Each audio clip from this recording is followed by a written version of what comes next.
大家好，今天我们来修一台这个九阳牌的豆浆机。这个豆浆机是光打不加热。对于这种故障，大家可以猜一猜这个问题出现在什么地方。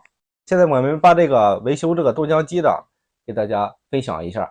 好了，现在我们把它打开，看一看到底是什么地方出现问题了。好了，这个豆浆机现在已经打开了。对于这个不加热的问题啊，我们首先要把这个底盖把它打开。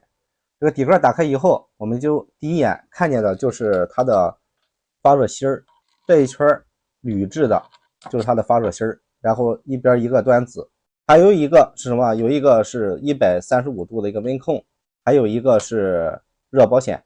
对于加热部件，就这几个容易造成这个不加热的问题。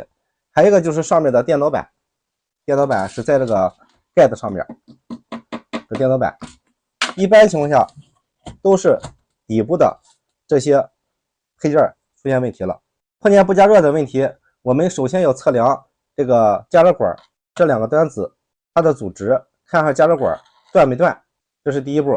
然后第二步检查这个过热保护的这个元器件。第三个检查这个温控，它温控是135度的温控，看它坏不坏。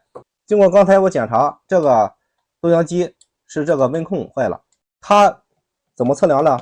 就是用万用表测量这些接口，大家看一下，这接口都在这个板上面，顺着线找，像这个温控，大家看一下这个温控坏的温控，我们可以把这个顺着这个线，然后找到这个部位是这一根线和这一根线，这两根线，然后用万用表检测就可以了。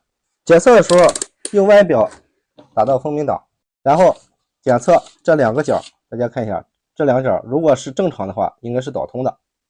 有的时候风鸣档这个风鸣器会响，你看现在是一点反应没有，这个表，那就说明是它坏了。如果是检测这个下面这个热保护器的话，我们就顺着两根白线，大家看一下，这是两根白线上去的，也上到这个板上来了。这两根白线在哪里了？就顺着找，就找到这两个插头。这两个插头，咱可以测一下这两个插头，看通不通。大家看一下啊，这个是通的，通就证明这个热保护器是没有问题的。这个加热管在哪里了？大家看一下，这个加热管底下是一根红线，这一根红线和一根是蓝线，两根也是往上找，找到最粗的那个红线和蓝线就可以了。像这个就是这一根，然后蓝线就是这一根是蓝线，然后我们检测这两个端子就可以了。这个蓝线和这个红线，这个最粗的蓝线和红线，然后检测一下，看也是导通的，那就证明这个加热芯没问题。这个问题就出现在这个温控上了。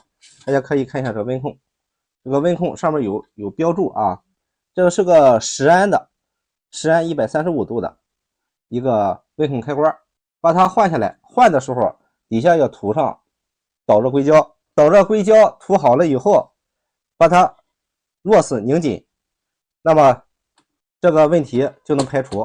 好了，朋友们，本期视频就到这吧。如果大家有什么很好的见解，请在这个我的评论区留言。谢谢大家观看，我们下期再见。